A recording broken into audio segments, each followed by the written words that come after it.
Hey guys, welcome back to my channel. In today's video, we will be doing an ink swatching with a twist.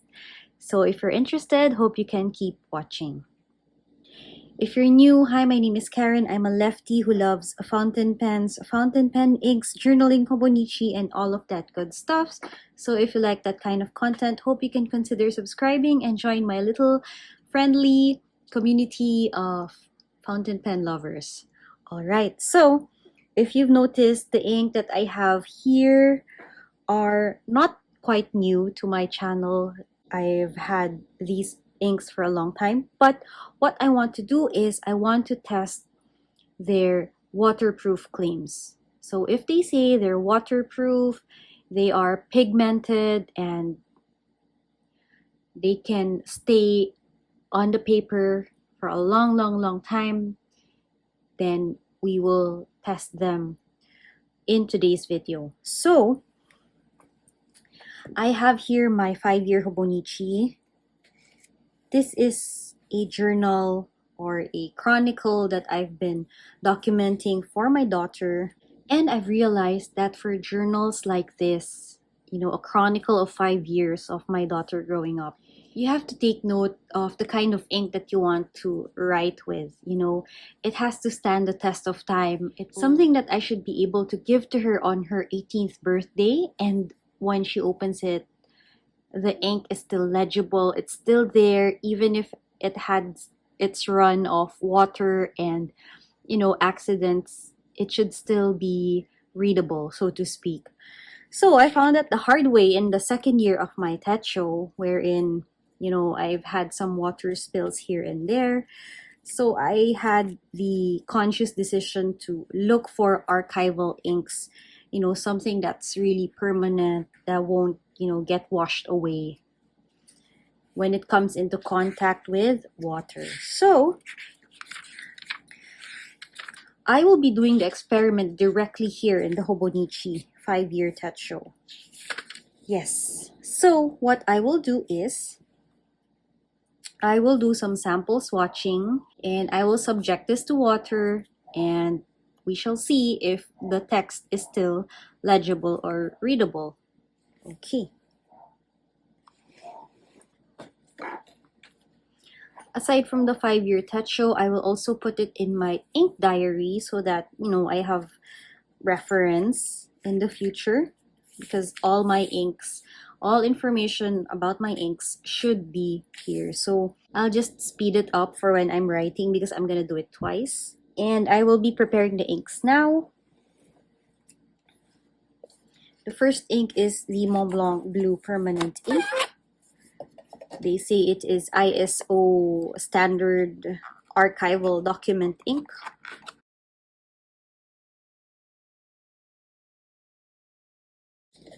The next one is Montblanc Black Permanent Ink, also ISO compliant.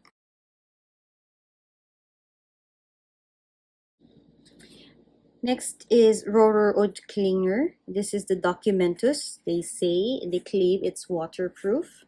So this is green. I think it's a lovely shade of turquoise. Okay, I have also here Rohrer und Klinger Salix. So they say this is also document ink, so we will try that out. And then we have here Noodlers, which is Blue Straits of Malacca. I was told this is also pigment ink, so let's try it out. And then my last 3 inks are Japanese. The first one is Carbon Ink by Platinum. Next is Pigment Ink Blue.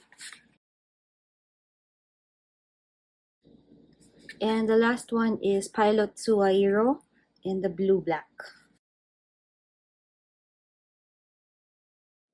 Helping me with the swatching or the writing samples is my trusty glass pen.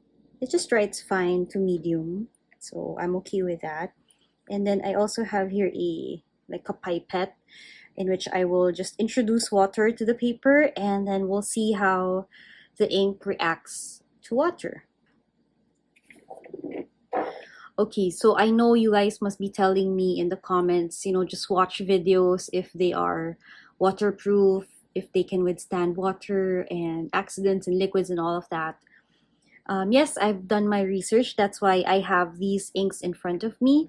But in my case, I want to make it very personal and just make sure that the journal itself, that the Tomoe River paper itself, will be able to produce the results that I want. So after all of this testing and experimenting, the inks that are still legible and readable after I introduce water will be the inks that I will be using for the rest of the 5 years.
So I've let this sit for a couple of minutes, and they say that once it's dried, that's it.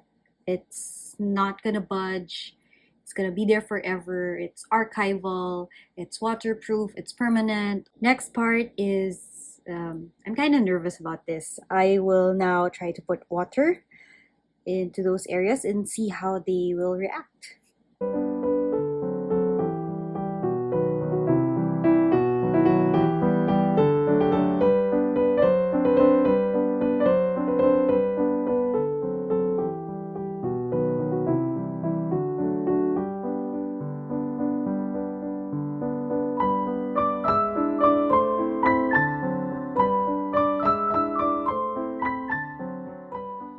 Okay, so we're letting the water seep in to the paper. I don't know if my Hobonichi can withstand the water. Maybe, I think so. You can almost see which inks have come off, I guess, and which ones are really not budging, like they're solid inks. I don't know, maybe I'll do some smudging on some parts. Let's see what happens. I have tissue paper here, and then I will just smudge it going down. And then on the other side, in my A5 or A6,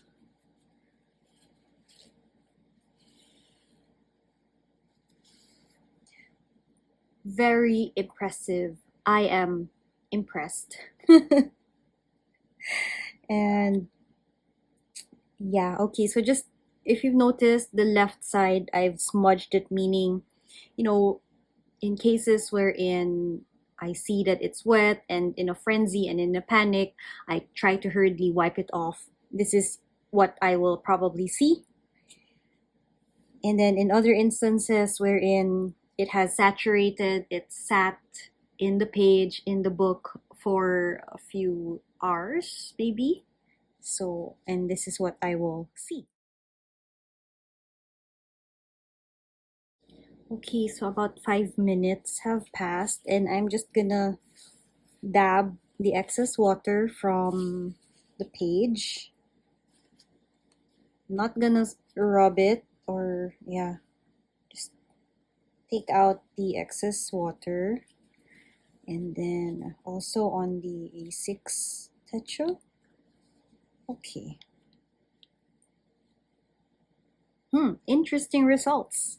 Okay, so let's do a close-up. Let's start with the A6 5-year Techo. Okay, so for Mont Blanc Blue Permanent, it's not so bad. I was actually a bit surprised that the black one has really come off. Like, you can see the streaks of black even going past, you know, the documentus. And there's really a lot of smudging. But I can still say that it's legible enough. You can still read it. Although, yeah, there are better inks here in my video. Next is Documentus Green, and there's no sign of any green budging or smudging. Actually, for this part, it's really the Mont Blanc. Maybe I should have smudged it on the side. Yeah, I didn't think that through. But it seems Documentus has held up really well. And even here in the ink, in the smudge where I let the water sink in, it didn't budge at all. You see that? As opposed to the uh, Mont Blanc ones, there's some movement here. Okay, so Documentus Green is a check. Salix, Rohrer, and Klinger, you can see that some of the ink has, you know, faded, but all in all, still holding on to the to the paper, going strong. So yeah, if you have Salix, then definitely you can use it. Noodler Straits of Malacca, this one is the bloodiest, I guess. It held on pretty well, but I put a lot of ink there, so maybe it's a fault on my part, but it's still going strong, I would say. Even the part here when the water was, there for like 5 minutes, you can see some of the ink lifting, but you can still read the word. And for me, that's more important. It's still readable, still legible. For platinum carbon black, actually for the last three inks below, there really wasn't any movement. And let's start from the platinum carbon black. There is no black smeared at all in this page. I think only when the Noodler's ink went through the word, there was some black probably that followed, but it's so solid. You can still read it. It's still very saturated and pigmented. And even the part here, it's as if water didn't touch it, right? Also for platinum pigment blue, the smudge here is still coming from the Noodler Straits of Malacca. So that's a wonderful, wonderful result coming from platinum. They really stuck to their guns and their claims are true. And also for the Pilot Suwairo, this is the blue black, and it didn't smudge at all. That's really, really wonderful. And then let's just do a quick look at here in my ink diary. So you can see that Mont Blanc, even if it's the ISO permanent achuchu, it's still coming off. For Documentus green, so solid, didn't budge at all. Roro and Klingner, you can see some of the ink fading. Noodlers, so it was really making a mess of this part of the page. And you can see it going down all the way here. For Platinum Carbon Black, super happy. It's so solid. There's no smudge. The black is still on fleek. Same with the Platinum Pigment Blue. Really, really gorgeous shade of blue there. It's like a true blue. And the baby. So if the Carbon Black and Pigment Blue get married and they have a kid, this is the Pilot Suero Blue Black, their baby. And so solid, it didn't budge. All right. So were you surprised by this simple experiment of mine? So it looks like for the next 3 years, I will be sticking to my platinum inks, my Pilot Suwairo Blue Black, and Documentus Green. So actually, I have already been using the Pilot Blue Black on my Jinhao 82. This is the Ice Blue Jinhao 82. And yes, I mentioned in my previous videos, I will only use, more affordable pens with my more permanent inks. And maybe down the line, I'll be more adventurous. I'll be more brave to use permanent inks on my more precious, more expensive pens. But, I have my permanent inks for Mont Blanc, which will just be meant for my Mont Blanc pens. And then the rest, well, we'll see. So that is it, you guys. I hope you've enjoyed this video. Maybe you've learned a thing or two. And if you are contemplating on using permanent inks for your 5-year Techo or for journaling in general, then these results will speak for themselves. So if you like this video, please give it a thumbs up. Please consider subscribing if you haven't. It's free and it takes you 2 seconds. And I will see you in my next video. Bye, guys!